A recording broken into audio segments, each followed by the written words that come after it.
Welcome to episode 4 of series 2 of Dalek Bump's Question Time. These questions were submitted via my Discord server, and our first question is from the Randalorian 4812, who asks, what would you think of the Paradigm Daleks if they had blue standard eyes like other modern Daleks instead of their organic eye? That's an interesting question. Personally, I quite like the organic eye for the Paradigm. Having the eye pupil look organic is a reminder that there is actually a living creature inside the Dalek shell, and it harkens back to the Imperial Dalek idea from Remembrance of the Daleks, in that the casing is grafted onto the creature rather than it simply being a vehicle that the creature drives. Having said that, sometimes less is more, and like a lot of the Paradigm Dalek design, the organic eye stalk is perhaps a bit over-designed. Maybe a simple flat yellow eye stalk light would have been better, or maybe ditch the illuminated eye altogether and have the eye stalk be fully organic. Zarg asks, what's your favourite non-sci-fi piece of media? Without a doubt, my favourite piece of non-sci-fi media is The Lord of the Rings by J.R.R. Tolkien. I read the book at least once a year, and I'm a huge fan of the Peter Jackson movie trilogy. Lord of the Rings has informed a lot of the style and substance of many popular stories that came after it, both in the fantasy genre and in literature as a whole. And Tolkien's unwavering conviction that industrialisation, cultural division, and reckless pursuit of power are the chief evils faced by humanity is masterfully weaved into the story and the characters. It's made all the more poignant when one considers that Tolkien fought in the First World War and saw with his own eyes the horrors of war, and then chose to use that experience to create a beautiful work of fiction to teach future generations the lessons he had learned from that experience, while also telling a great story that went on to define the fantasy genre. Truly, Lord of the Rings is one of, if not the greatest piece of literary fiction that humanity has created. It is a bold and pure reflection of our soul as a species. Bluelick the Dalek asks, have you ever watched a film or series not related to Doctor Who that has your favourite Doctor incarnation in it? Yes, the film in question is called Withnail and I, starring Paul McGann and Richard E. Grant. As a stark contrast from Lord of the Rings, Withnail and I presents a bleak look at the decay and squalor of the post-war era in Britain, seen through the eyes of two delinquent thespians who decide to take a break from the crumbling ruins of the city and take a holiday in the countryside. It's got dry humour, great wit, and some fantastic line delivery from both McGann and Grant, and it has more than a few things to say about the human condition. I'd recommend it to anyone, but especially to 8th Doctor fans. Sood's Object Repository asks, what is your most controversial Doctor Who opinion? That's a big question, and I suppose what is considered controversial will differ from person to person, especially depending on what era of Doctor Who they grew up watching. But I suppose my most controversial opinion about Doctor Who overall is this. I don't think the Time Lords are all that significant or interesting. I think they should have been retired after the Time War, and in hindsight I respect Chibnall's decision to diminish their importance. I grew up watching the Russell T Davies era of Doctor Who, and the way the Doctor describes Gallifrey gave me a very skewed view of who the Time Lords were and how important they were to the show as a whole. This is likely exactly what Russell intended. Going back and watching Classic Who, however, it was clear that they really aren't all that great, both as a society and as a narrative element. They're initially depicted as godlike figures, but from the Three Doctors and Deadly Assassin onwards, they're shown to be basically like any other ancient powerful society.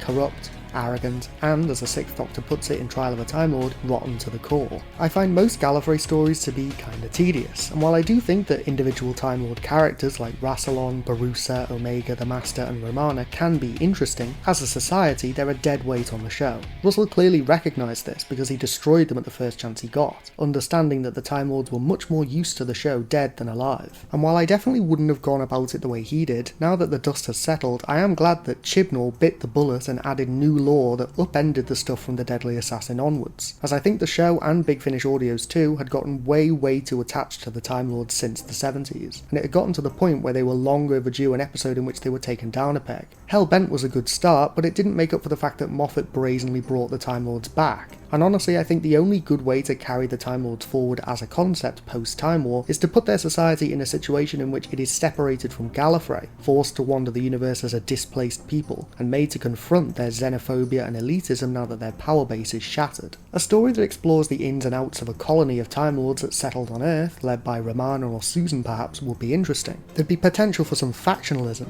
Maybe some of the Gallifreyans want to integrate while others want to cling to the old ways. Maybe some are still extremely anti-human, but their children born on Earth become more tolerant, creating a rift. Maybe the colony is hijacked by Rassilon or the Master, forcing the humans to come into conflict with them. There's a lot that could be done there, but as a species, as a society, and as a narrative device, I am 100% over the Time Lords, and Chibnall's Timeless Child idea, while a bit messy and poorly executed, did do exactly what I wanted the show to do, and that was to cast doubt on what we knew about the Doctor's backstory from late Classic Who, and add some actual mystery back to the character of the Doctor. The show is called Doctor Who, but from the Deadly Assassin onwards, we basically already know who. We know where they grew up, where they went to school, even what chapter of their homeworld society they belong to. I think that was a mistake, and the Timeless Child plotline, or something like it, was inevitable from that point onwards. It would have happened in the 90s if the show hadn't been cancelled, I guarantee it. The Cartmill master plan from the 80s had already begun to lay the groundwork for something very similar, and it's one of the reasons why I find the fact that some people think that the Timeless Child makes the Doctor a Christ-like figure so laughable.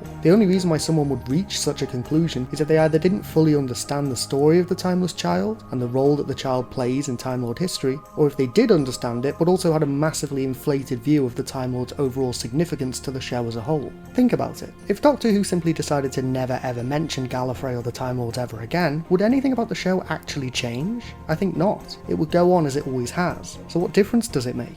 As far as Classic Who was concerned, we already knew that there were incarnations before Hartnell. Philip Hinchcliffe, Robert Holmes, Graham Harper and the other production team members established this by presenting themselves as pre-Hartnell incarnations in the brain of Morbius. Naysayers will claim it's meant to be Morbius's face as we see here. They're wrong. Morbius's dialogue proves that, the backward cycle of incarnations from Pertwee to Hartnell and then the other faces following on from them proves that, the fact that Hinchcliffe and the others clearly stated that this was their intention proves that. Naysayers also claim that William Hartnell would apparently care about not being the first incarnation of the Doctor. He wouldn't. Watch the only video interview that survives of Hartnell talking about Doctor Who. It's blatantly clear that he would not give a single anti-radiation glove about what regeneration in the cycle he was depicting. He's the first Doctor because he's the first Doctor, not because he's the first incarnation. Just like how the 9th Doctor is the 9th Doctor despite not being the 9th incarnation. And to top it all off, when all is said and done, the Time Lords are nowhere near as important to the show as a lot of fans seem to think they are. So while the Doctor discovering that they had a past life that they can't even remember, was used for horrific experiments, and went on to work as an agent for a clandestine Gallifreyan sect is interesting in itself, and could sow the seeds for some great stories later on down the line, the fact that they were the unwilling origin of the Time Lord's ability to regenerate is irrelevant to the wider show as a whole. The Fugitive Doctor basically states this to the 13th Doctor in the episode in which this idea is first mentioned. What matters is who the Doctor chooses to be today, not who they may or may not have been in the past. The show goes on, the show moves on, and hopefully it can move on from putting the Time Lords on a pedestal that they never deserved to have in the first place. I'd be content if the Timeless Child became just another one of those things in Doctor Who lore that is controversial at the time but gradually fades away, like the Valiard or the half-human thing, but I would be much happier if future writers used this new lore paradigm to their advantage, told new stories that wouldn't be possible before, and carried Chibnall's loose collection of ideas forward to improve on them and build new stories off them, either in the show itself or in the Big Finish audios. Big Finish took the 6th Doctor, the most derided incarnation, and transformed him into a fan favourite. If they can do that, then I have absolutely no doubt that they, or hopefully Doctor Who as a whole, can use the Timeless Child ideas to make great stories, ones that hopefully lead to fans in the future looking back on the Chibnall era with less disdain and more understanding. Phew, with that rant over, that brings us to the end of this episode of Dalek Bumps Question Time. Leave your answers to these great questions, as well as any scathing rebuttals to my take on the Timeless Child, in the comments below. Don't forget to click below to subscribe to Dalek Bumps.